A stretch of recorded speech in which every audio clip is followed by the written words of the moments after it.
The Kurta clan are from the Dark Continent, and not only that, I can pinpoint where on this map they once lived, as well as at least 3 different entirely separate human civilizations. Because contrary to popular in-world belief, traveling to the Dark Continent is not a mission to explore the New World, but a mission to discover the Old World. Currently, it is hypothesized that everything the light touches originated from the Dark Continent. According to Gel of the Zodiacs, magical beasts originate from the Dark Continent, and according to Beyond Netero, he once claimed that the ancient ancestors of humanity also came from the Dark Continent, and he's not doing this with zero evidence. In fact, there are so many units of evidence to be had. For a start, there is at least one recorded city on the Dark Continent. The expedition conducted by the United States of Saherta discovered an extensive labyrinth city located 400 kilometers from the north shoreline of Lake Mobius. And this also happens to be where they had the unfortunate luck of also discovering the botanical weapon Brion, which, as presented to us, is some sort of plant-based sphere attached to a human body. It's currently unknown whether this depiction is of an ancient human, a human from the expedition in question, or a man discovered in the human realm after Brion was sent to the center of Lake Mobius as a calamity. However, Brion's labyrinth city is not the only evidence we have of humans, or at least a similar humanic existence. In the manga depiction Togashi originally drew of the Dark Continent, there are clear signs of civilization, such as these group of huts on the left-hand side, a landmark on the right that appears to be a full-on ancient coliseum, and places where it gets a bit more vague, such as these rock formations that look like a very classic high-rise cityscape. So we're not just talking about one civilization of ancient humans. There were almost certainly multiple different branches of humanity that each had to develop their own mechanisms for survival, at least 2 of which I believe we can identify in the modern day, and one of which was almost certainly the Kurta clan, a historic race of what may very well have been the most powerful humans to have ever existed. The Dark Continent itself is, of course, a reference to Africa. Europeans supposedly used to refer to it as the Dark Continent because of how frighteningly little they knew about it. Although this was not in fact true, Europeans knew a lot about Africa. However, claiming that it was an unknown mystical Dark Continent helped a lot when it came to merchants selling their African goods at a very high premium. The greater point here is that Africa is where real-world humanity originates from, so it's not a stretch to suggest that Togashi has a similar origin in mind for his own world, which I should also point out is likely why Jing Freaks has such a profound interest in the Dark Continent. For as much mystery as there is about him, his goals are very straightforward. He's a double-star ruins hunter and is perpetually traveling as far back in time as he can to uncover the great hidden secrets of humanity, which makes sense because Beyond Netero cited studying myths and ancient ruins as his reason for believing that humanity came from the Dark Continent. And that is smack bang Jing's area of expertise. But to bring the Kurta clan into this, to survive on the Dark Continent, ancient humans would have needed some sort of competitive advantage. And I believe that we see what remains of that advantage today with the Kurta Scarlet Eyes, one of the very rare abilities in Hunter x Hunter that does not have a Nen-based explanation, even though it does directly affect Nen by turning Kurapika's natural affinity into a specialist whilst active, which is insanely handy. However, the basic properties of the Scarlet Eyes are quite simple. In Chapter 2 of Kurapika's Memories, Pyro states that using the Scarlet Eyes grants a Kurta member tremendous strength, and even more so if the eyes are used in response to being very angry. Which, to be fair, that does sound very Nen-like. Great power emerging in response to great emotional desire. But it's tricky because the Scarlet Eyes fall into the same sort of category as Killua's Claws, powers that could theoretically be explained by Nen. However, they were introduced into Hunter x Hunter so early that they now, by necessity, stand completely independent of the Nen power system. My personal speculation has always been that Nen wasn't, fully planned out when Togashi started Hunter x Hunter, although this can be disputed by pointing out that Nen existed as early as Togashi's previous manga Yu Yu Hakusho, with Minoru-Kamiya's virus being made from aura specifically being identified as, quote, Nen.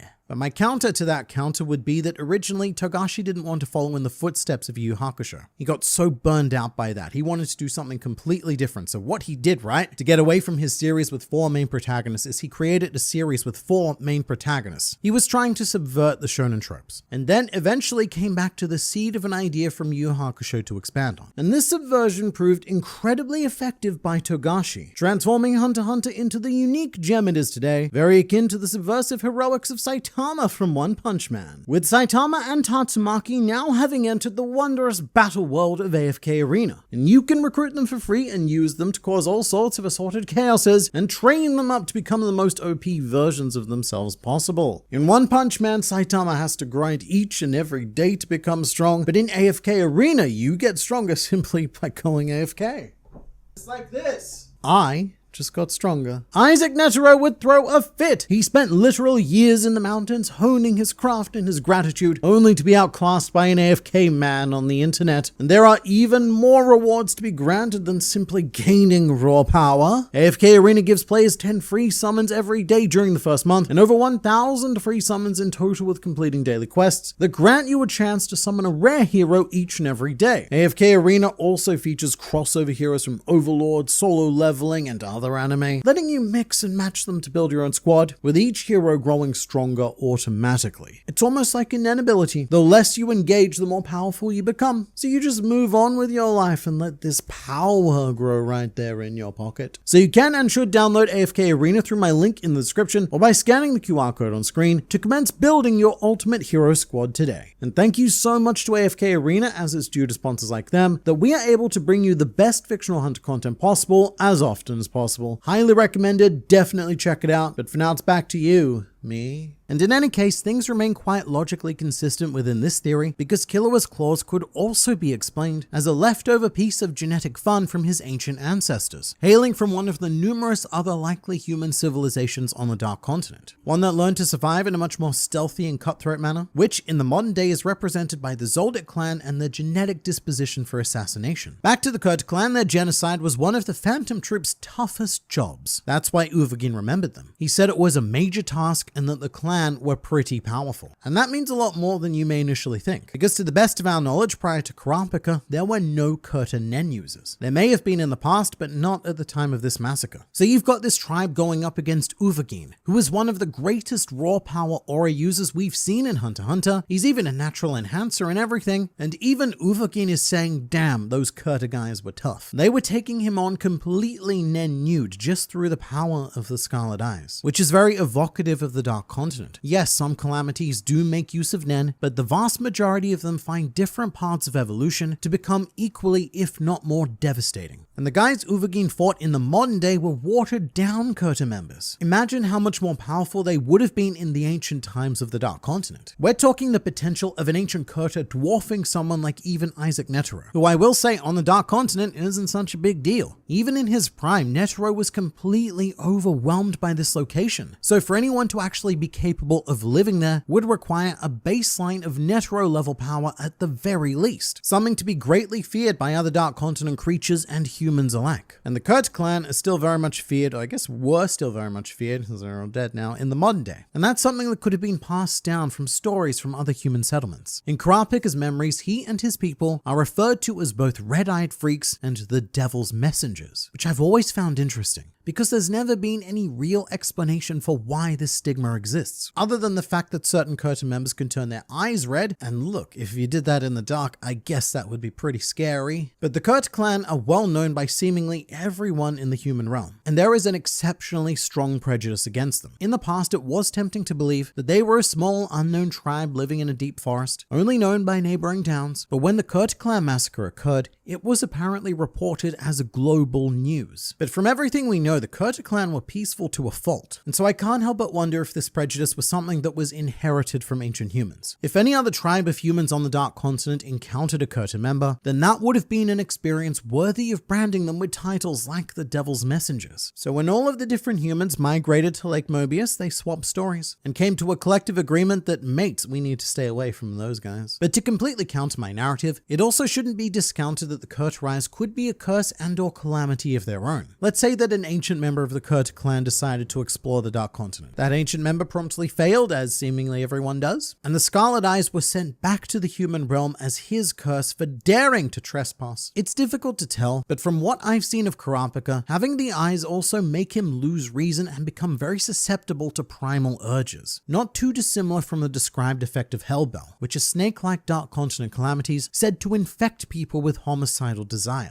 So you know what, it could even be a situation where Hellbell was sent back and infected the Kurta clan. The infection only displaying itself through the Scarlet Eyes, quite literally seeing red. And that's why Kurapika becomes just a little bit more violent in that state. Because of everyone in the series, Kurapika is easily one of the top 5 characters to have displayed a profound homicidal desire. And it's usually when his focal orbs are coated in a lovely shade of scarlet. And then, in a way, I guess the Phantom Troop may have thought that they were doing the right thing by vanquishing this calamity from the world. for a solid profit, of course. So they definitely weren't doing the right thing. But the Scarlet Eyes being a curse, it's a possibility. However, there is still more evidence that the Kurta clan originated from the Dark Continent. One curiosity that points to the origins of the Kurta clan has to do with this funky bird spotted on Togashi's Dark Continent map. It looks a lot less imminently threatening than most creatures on the Dark Continent, except for the snowman. Don't know what the snowman's about. He's pretty cute though. But this bird guy looks a lot more like the Pico, a land bird used by the Kurta clan for some handy fast travel and to transport goods back and forth. Now these are almost certainly inspired by Chocobo from Final Fantasy. Togashi loves to adopt elements from the games he likes, but we've yet to see anything like this elsewhere in the human world. We do, however, see them associated a lot with Kurapika, such as the cover of Volume 4 or the color spread of Chapter 317. So this species is narratively linked with Kurapika and therefore possibly also the Kurta clan, which makes things very interesting because if we cut back to our handy Dark Continent map, you'll see that the land birds of the Dark Continent are geographically right next to the series of huts that I pointed out earlier, huts being the traditional dwelling of the Kurta clan. But this is very important because survival is not all about raw power. Scarlet Eyes and super strength, that's one thing, but this is the Dark Continent where all of the things are capable of killing you through every conceivable method. So I do like the idea that in order to survive, the Kurta clan would have needed to tame an ancient species of Pico, which would have given them the advantage of super speed to avoid any particularly dangerous enemies. But it also explains how the Pico survived. Compared to every other creature on that map, they quite frankly look like a ready-made bucket of fried chicken. But under the protection of the Kurta clan, both species could have survived and thrived. In addition to that, I'd also like to examine probably the most curious panel in Hunter x Hunter at the moment, which is a depiction of the gate leading to the Dark Continent. We currently have no idea where this gate is, but we do know that it's manned by an entity known as the Gatekeeper. And despite the fact that it's Gatekeeper singular, this is actually a race of magical beasts, and they are charged with separating the Dark Continent from the human realm, to either keep humans off the Dark Continent or to keep the Dark Continent from invading humanity. Either way, these grand doors to the Dark Continent have some funky swirls on them, something that generally wouldn't be worth mentioning if not for the fact that swirls are a trademark feature of everything to do with the Kurta clan. Their clothing contains swirls, their homes are adorned with swirls, and even the environment around them becomes swirls. All sorts of trees and plants, you cannot escape swirls in the Luxor province. So it could be nothing. If this was the real world, I would dismiss this as a coincidence. But the world building of the real world sucks. Nothing makes sense. And this is a made up story. So I do find it interesting that Togashi chose swirls, given how strongly he associates them with the Kurta clan. It's a very weak point in isolation, and honestly, every point in this video is pretty weak in isolation, but together, we're starting to see a few too many coincidences to ignore. And while there is a lot of strong evidence that humans originally occupied the Dark Continent, including the Kurta clan, it's very likely that they don't exist anymore. The one confirmed city we do know of was abandoned and in ruins. Plus, if there were still humans on the Dark Continent, then Isaac Netero probably would have found what he was looking for, which was a singular challenge. Which then makes me ask the question, if humans were surviving just fine, why did they leave? Why did they forfeit the bountiful resources of the Dark Continent to live on the comparatively barren islands in the center of Lake Mobius? And that's a question I believe Jing aims to answer on his expedition, and also one that could tie very strongly into Kurapika's story should he survive the succession contest.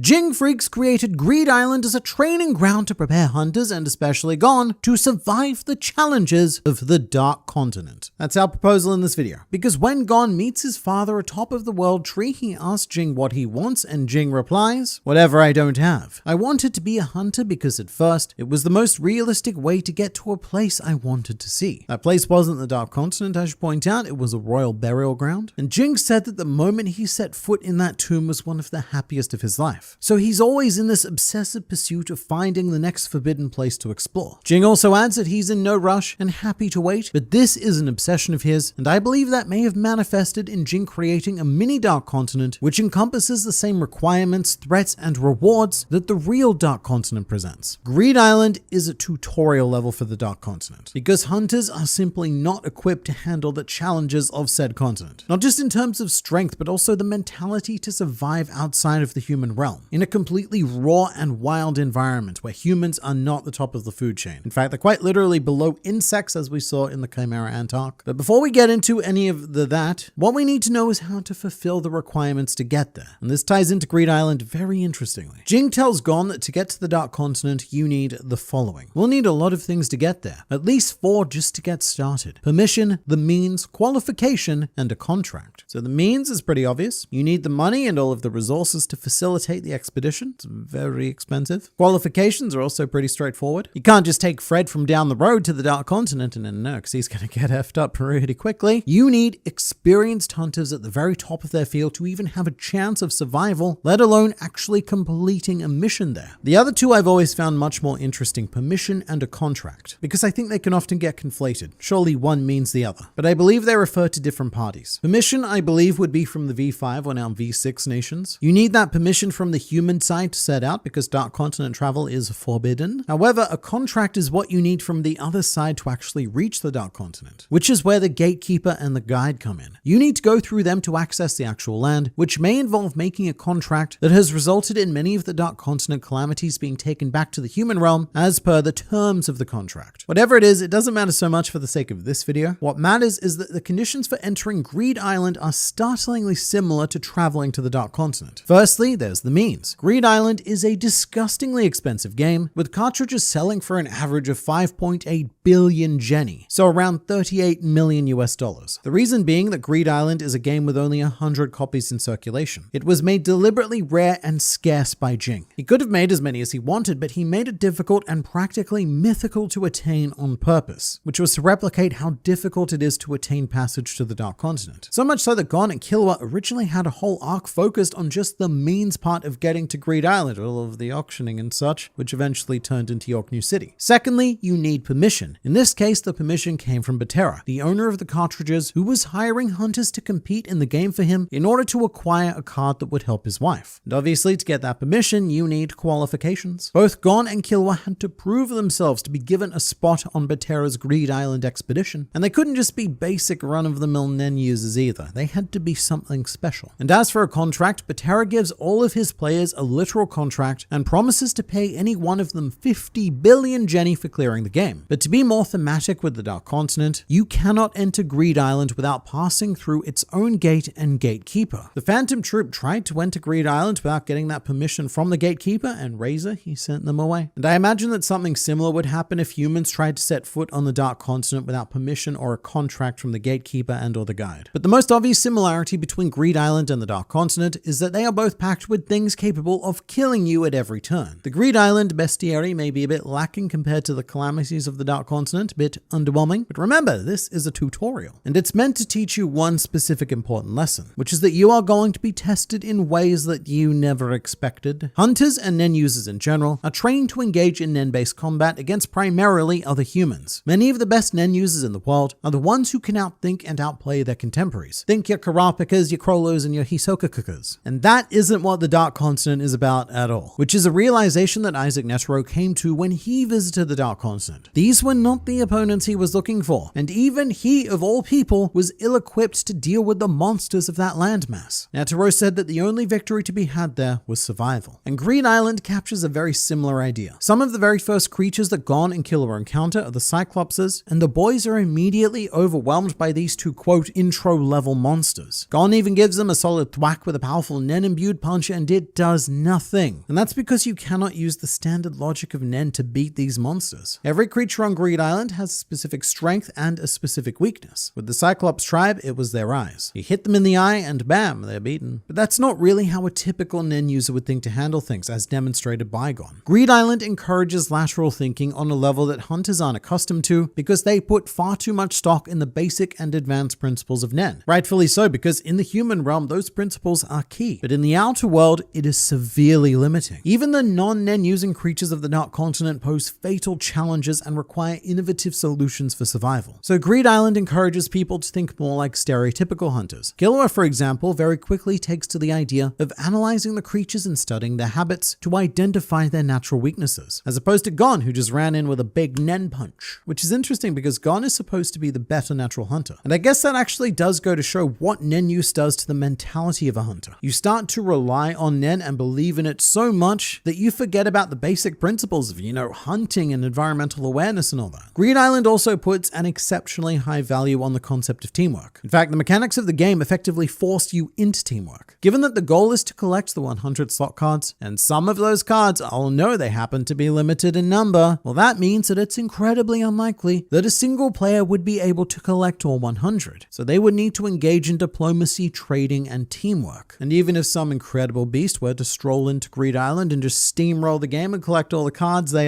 can't actually do that. Because in order to obtain Plot of Beach, you need to have a team of 15 people to activate the event that results in being given the card. The event in question being overcoming a wildly powerful Nen dodgeball player, which is like a very low stakes metaphor for the Dark Continent. Essentially, you cannot tackle it alone. You will fail. And to make even a bit of progress, you need to know how to work with a large group of people, because only with all of your skills combined can you get anywhere, which almost seems a bit off-brand for Jing, being a notorious loner and such. But despite that, he highly values teamwork, and one of his fondest memories was from the tomb I mentioned earlier. Jing was elated not just to set foot in the tomb, but to see the faces of the team that finally got in there, and Jing said that compared to the people, the information he got from the tomb was just a bonus. Greed Island was a game created for use by hunters, and I suspect that part of this is because the concept of teamwork is actually quite antithetical to the hunter profession. Yes, you do see duos and even small teams form here and there, but hunters really don't have much, if any, experience of what it's like to work together as a large collective. But Greed Island also exists to warn you of what happens in isolation and scarcity of resources, because obviously not everyone on the island was happy to buddy up and join a team, and many of the Greed Island players sought to take advantage of this for their own personal gain, and even started killing their fellow players as opposed to making progress in the game. I know we're nowhere near getting there yet, but that is exactly what's going to happen on the Dark Continent as well. With people like Pariston Hill and Beyond Netero, you better believe that the continent itself will not be the only thing threatening us. So Greed Island is good preparation for the inevitabilities of humanity. But we should also address the reason why people travel to the Dark Continent in the first place, which is the hope of stumbling upon some revolutionary substance that they can return with. Like the naturally occurring nitro rice that allows humans to potentially live infinitely long lives with constant consumption, or herbs that can cure any disease, rocks that can casually generate a city's worth of electricity, etc. It's all magical stuff that would transform life as we know it, as are the prizes of Greed Island. The prize for completing Greed Island is to select 3 cards to take back into the human realm. And if you look at a lot of the cards, they very much embody that magical revolutionary spirit of the Dark Continent acquisitions. A very basic one would be the Pitcher of Eternal Water, a jar from which pure clean water continually flows. It has a daily limit, but so does the stuff on the Dark Continent, like the electricity generating rocks. But this thing would be life-changing. Whoever has a Pitcher of Eternal Water probably never has to pay for water again. But I want to emphasize that this is the most basic kind of Greed Island reward. This is the very bottom. You could also select the Gold Dust Girl, who can produce half a kilo of gold a day, or you could take something like the Golden Scales, which you can pose a 2-option choice, and it will objectively tell you which choice is better for your future. Or you could obtain an entirely new substance like Blue Planet, a blue unique jewel. Its composition doesn't correspond to any known mineral, so it was given this name to mean a gift from space. There's also a couple of what I would describe as warning cards, because obviously not everything on the Dark Continent is engineered to cause pain and suffering, at least not overtly. In fact, one of the calamities, Pap, provides its victims with endless pleasure at the cost of feeding on their life force and gradually shrinking them into these grotesque husks. Greed Island has similar things to be wary of, albeit on a lower scale, such as Imp's Wink, which states, you will experience the most amazing ecstasy when she winks at you. She can appear multiple times. Be warned, it can get addictive. Or Pearl Locusts, a type of creature that contains a pearl in its abdomen. However, you need to be extremely careful because they can get out of hand very quickly and potentially become an unstoppable infestation. Or my personal favorite Be Careful card, Wild Luck Alexandrite, which says, the owner will get to have once-in-a-lifetime experiences, though you cannot choose whether they're for better or for worse. So whether it's intentional or not, this game is very much training its players to be cautious of the world around them. Not just with all the creatures and stuff, but with the rewards as well. Everything needs to be carefully considered. And so Greed Island becomes a pretty perfect training ground to learn to survive on the Dark Continent. But this is the part of the video where we zoom out of the story, because I think that Jing creating Greed Island as a Dark Continent appreciation and training project is a very solid idea. It works well with what became Hunter x Hunter, but realistically, I doubt that's what Togashi planned it to be. To me, this is Togashi's love of gaming manifesting in similar ways on unrelated occasions. I think for an adventure geared arc to excite Togashi, he needs to add in these elements. The monster monsters, the mechanics, and the magical rewards. So in many ways, the Dark Continent is a perfect spiritual sequel to Greed Island, bringing us a new adventure just on a much bigger and better scale. Togashi falls back on these game elements a lot in these sorts of arcs, because arguably his most natural and comfortable writing style is intricate character work. Like the Succession War at the moment is a masterpiece exploring an extremely complex web of character relationships in an enclosed setting, whereas the Dark Continent and Greed Island are very much the opposite. Those are big, wide open worlds with limitless potential, and so we fall back on what we know, which is adventure games. But I'm okay with that, because I think this is a very happy accident of consistency, because Greed Island and the Dark Continent are both directly connected to Jing Freaks, and I could absolutely see him creating Greed Island as an outlet to explore his Dark Continent obsession, as well as preparing Gon for his eventual journey, as at the time, Jing was planning for Gon to follow in his footsteps, which I imagine would include the Dark Continent.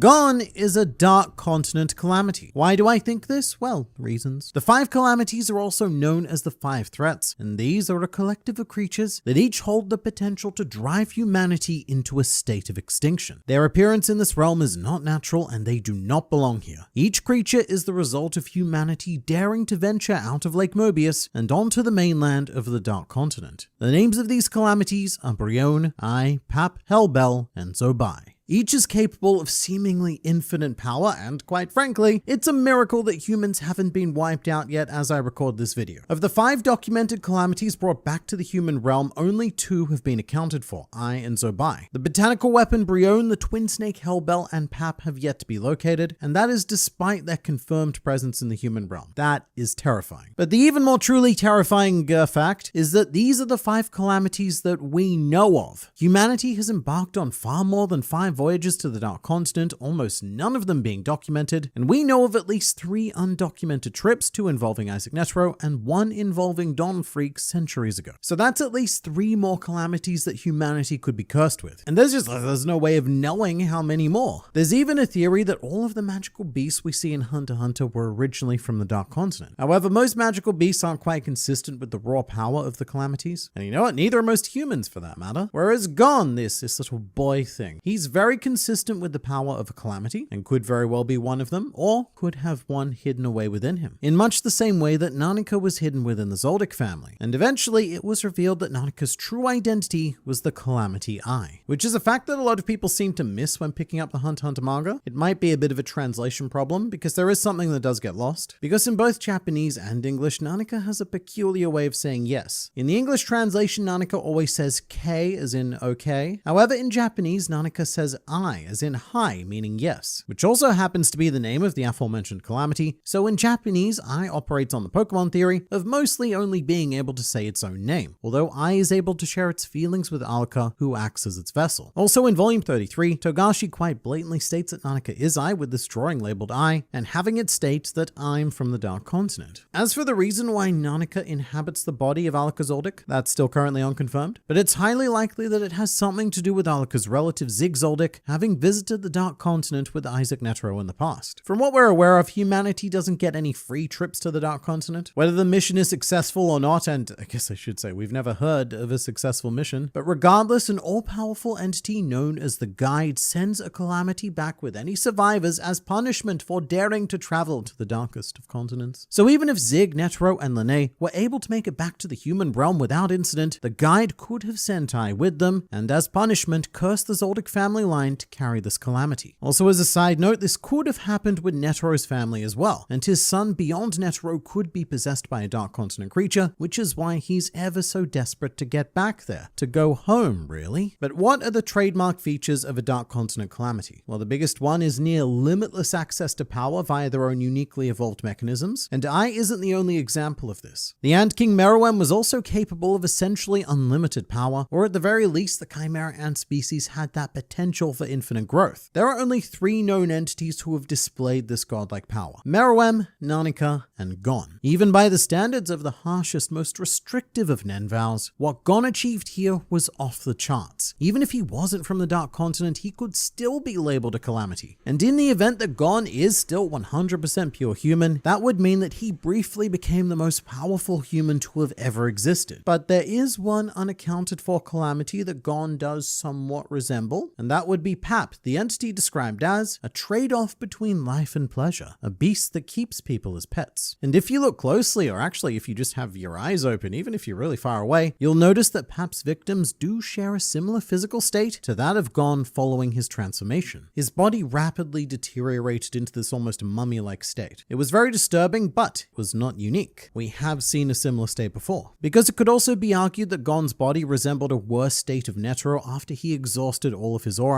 and this might just be what happens when all life force leaves the body. All that remains is a shriveled sack of meat and bones. Another counterpoint is that Pap is supposed to give pleasure, or at least the illusion of pleasure. And Gon during the Chimera Ant arc, I don't know if I could describe him as pleasurable. Pap is meant to keep humans in exchange for making them think that they're getting what they want. So of all of the Dark Continent creatures to become a victim of, Pap is probably the least horrific. But during Gon's transformation, everything that was stated about him implied that that was a state far worse than death. But then again, Gon didn't necessarily see it that way. Because if we examine what Gon assumed his last words to Killua were, he's pretty happy. I'm fine. It doesn't hurt. It makes me a little happy. I can be just like Kite in the end. I feel a little better now. He said that after his arm was cut off and he was preparing to die. Sounds almost pleasuresome. Pap's hunting practice is to make people feel as happy as possible for it to be allowed to feed on them. And in this pursuit, who knows what kind of power Pap is capable of. Pap could have granted Gon's wish and lent him all of the aura required to defeat Pito, as well as giving him a feeling of general loveliness even after having lost an arm, at the cost of making Gon its pet. And given that Pap can shrivel bodies to a teeny tiny size, try that again. And given that Pap can shrivel bodies to a teeny tiny size, it's not out of the question to think that Pap is also capable of injecting some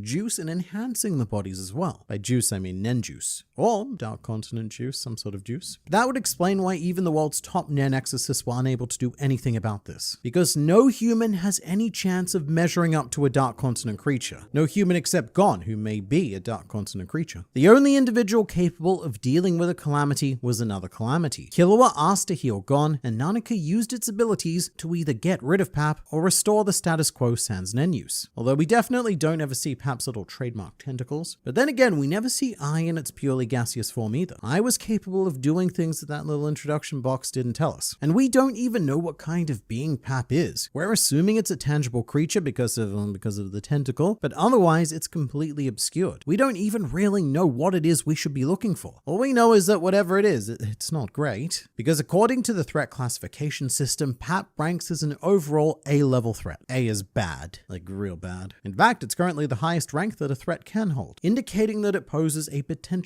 extinction level event for humanity. Meanwhile, the Chimera and King Meruem included were only assigned a B-level threat. So just let that sink in. Also, something I've never seen anyone else mention in any video or post on the internet is that the overall scores, the A's, the B's, and etc., they're all an average of the various sub-scores, and Pap happens to have an A in ferocity, which it should be noted, not all of the other calamities have. The botanical weapon Brion, for example, only ranks as a B in ferocity, whereas Zobai is a C. So Pap is actually one of the more aggressive calamities, and after seeing what Gon did to Pito, I would certainly call that situation quite ferocious. The thing is, even if this were true, Gon probably wouldn't have been Pap's original host. Jing mentions that victims of Pap have been found, and we even see some Pap victims in the lab in chapter 341, along with a lot of Ai victims. So these two calamities have been causing chaos for quite some time in the good old human realm. So the biggest evidence against Pap is that it was supposedly the calamity brought back by a failed voyage from the Bergerossa Union. They were searching for a super special rock that could generate up to 20,000 kilowatts of electricity in a day, like a teeny tiny little rock that size. And there were so many of them. Think of all the electricity. That's what they thought. And so they sent 1,000 people to the Dark Continent, with 993 of them falling victim to Pap. And for the 7 who did make it back, Pap was sent along with them. But you could make the same argument for Ai. Ai was supposedly the calamity sent back after a voyage by the Mimbo Republic to seek the Trinity Elixir. However, that doesn't explain why it eventually made its way into a Zoldyck. The cleaner explanation is to assume that it had something to do with Zig's voyage. But there's more than one Ai. Ai isn't a single creature, it's a race of creatures. And there's also more than one Pap. So a simple solution is that there could, terrifyingly, be multiple Ais and multiple Paps all roaming about in the human world as a result of different voyages. So this doesn't kill the theory. The fact that Pap existed in the human world before Gon was born is fine. One could have been on Whale Island and decided to inhabit him, or Gon could be an undocumented calamity that we're not aware of. Thing is, Gon, he's a bit of a mystery child. As far as Mito is concerned, Gon just appeared one day with Jing, and Mito took Gon from Jing because she didn't think that Jing could raise a child, and she was correct. But Gon's origins are so mysterious that countless wacky theories have popped up to explain it, such as a personal favorite of mine, which is that Jing used Greed Island to create Gon through a combination of cards, including the wonderful pregnancy stone. I know it sounds ridiculous, but it's a bizarrely plausible idea, which I've done a whole video on here if you're interested. The whole Freak's lineage is one big mystery though. Considering that Gon is the main character, we know almost nothing about his family. We know so much about so many other families, but not his, especially the ancestor that may have started all of this. As stated before, even daring to access the Dark Continent is an affront to existence. Calamities have been described as the price humanity paid for stepping into the new world. And whilst earlier I said that we were unaware of any successful voyages, I would be remiss not to note that there is one ongoing mission taking place, which is the journey of Don Freaks, who has spent potentially the last 300 years walking around the shoreline of Lake Mobius and logging his findings in 2 editions of Journey to the New World, one volume of which has actually made it back to the human world somehow. I say somehow because it's implied that Don himself still has yet to return, but if anything was able to return, then I highly doubt that the guide would have let that go unpunished. And for Don's transgression, the guide could have done a very similar thing that was implied to curse the Zoldyck family. Send a calamity back to the human world and have it specifically plague the Freaks lineage. So the idea is as follows. Over 300 years ago, Don Freaks made his journey to the Dark Continent because he's a bit of a mad lad. And time passes, a lot of time passes. Everyone who knew Don dies, and so everyone forgets about him up until a century or 2 later, when the first part of his book Journey to the New World is published, containing all of the Dark Continent phenomena that the human realm would eventually and unfortunately come to recognize. And along with however that book appeared, the guide sent a calamity to punish Don, his family, and by extension all of humanity, which may or may not have been a Pap. Then at an unknown time, another voyage occurs with Netero, Linné, and Zig Zoldyck. Netero realizes that, mate, the Dark Continent, not really what I was looking for, and the group return. However, as punishment for their actions, the guide sends them back with I, who eventually manifests within Alaka. Then during the modern day, these 2 cursed family lines find themselves entwined with the friendship of Gon and Killua, a fact that doesn't go unnoticed by Isaac Netero, who was quite surprised to see a Freaks and a Zoldyck together, and then decides to test them. Because Killua grew up with a calamity for a sibling, and eventually makes a best friend who also may be a calamity, and when that reveals itself, Killua finds a best case scenario to deal with both, by healing Gon and allowing him to live a normal life doing chores and homework with Mito, while simultaneously liberating Alaka and Nanika. That's the complicated explanation. The simple explanation is that Gon just got really upset with Mito that day. And whilst I always preach the link between Nen and emotion, I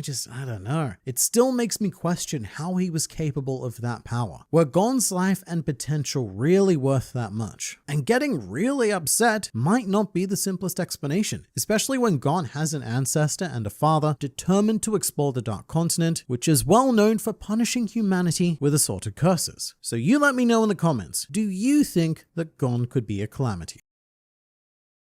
We are never getting to the Dark Continent, and it's not because of all the hiatuses. It's because that was never the plan to begin with. At least not for one King Nasabi Huigoro, the current ruler of the Kakin Empire and primary benefactor of this voyage. His ulterior motive was to use this voyage as an opportunity to host the traditional Kakin succession contest. But the big problem with using the Black Whale 1 as the venue for this succession contest is that it seems to conflict quite heavily with King Nasabi's publicly stated goal of going to the Dark Continent, as well as constructing a settlement and using its undiscovered wonders to build power and riches unlike anything the human realm in the middle of Lake Mobius is capable of. But it's hard enough to get to the Dark Continent even under the best of circumstances, with everything threatening to destroy the ship from the outside, let alone when you've got a succession contest sparking internal chaos threatening to destroy the ship from inside. It really does seem quite counterproductive to the goals of the Kakin Empire, unless getting to the Dark Continent was never the plan in the first place. Something that we always always need to keep in mind with this arc is that getting to the Dark Continent is beyond Netero's goal. He engineered this entire situation just so that he could step foot on that land again, and the conventional logic says that Beyond seduced King Nasubi with all sorts of promises of wealth and weaponry that would ensure the prosperity of the Kakin Empire. But I think that Beyond may have seduced Nasubi with an idea that is far more simplistic, which is to provide him with the perfect venue and the perfect materials for the succession contest. Politically, it's very difficult to convincingly explain the deaths of 13 members of the royal family. However, it becomes much easier to sell a large tragedy if you had, say, the entire royal family engaging in a highly risky voyage to the most dangerous location on the planet. In that case, if 99% of the royal family were to die, then no one would even question it. It's just, it's another tragic tragedy. More victims of the Dark Continent. I honestly don't think that King Nasubi has any intention of ever arriving at the Dark Continent. I believe that he and Beyond Netero are working together to plot the destruction of the Black Whale One and the systematic slaughter of the 200,000 people sailing aboard it, which would give both King Nasubi and Beyond Netero exactly what they want. Let me explain. Firstly, in regards to King Nasubi, the foundation of the Kakin Empire is built on sacrifice, even going all the way back to the first king of Kakin who conjured the Sea Dome. Kakin was originally a very tiny, powerless country that was about to be absorbed by all of the powerful warring states around it. It had no chance until it did. And it's difficult to tell when this took place in history because we're looking back potentially thousands of years. It is said to be ancient history. And during these ancient times, the first king of Kakin had a rather cunning plan. In order to ensure that his kingdom survived, he conjured the Sea Dome and decided to have his children battle to the death to decide who would inherit the throne. And look, if you know anything about Nen, you'll quickly understand how the concept of sacrifice compounds its power. One classic example is Gon. He was willing to sacrifice his potential and his life to unlock truly terrifying power for a brief moment. Now imagine what kind of power would result if we didn't just sacrifice one child, but many, many childs, and even some adults. That is the secret to the longevity and prosperity of the Kakin Empire. The fact that each new king inherits the sacrifice of all of their siblings who died to put them on the throne, as well as the siblings of the previous generation, and the one before that, and the one before that, and so on and so forth. Each new generation always building and compounding on the last. The scale of Nen use that's happening here is unparalleled. And it's considered to be quietly honored to be used in this way, or at least that's how Nasubi made it sound when he looked upon the corpse of his dead daughter Momose and stated that she was shining even brighter in death. He even says it almost as if he's envious of her position. But he's not wrong because death is not the end for the Kakin royal family. However, whether you'd want to personally experience their form of eternal life, that's a different question. When the concept of guardian spirit beasts were introduced, it was said that they possess a dead relative of the prince that the beast is assigned to. That dead relative is then warped into an unrecognizable form based on the desires and true nature of the prince that it's conjured to protect. And that's why the princes can't directly control or in most cases even see the spirit beasts, because they're conjured from the legacy of the royal family, not via the princes themselves. And each subsequent king becomes more and more driven to see the empire grow. But that's a problem because there's only so many children that each king can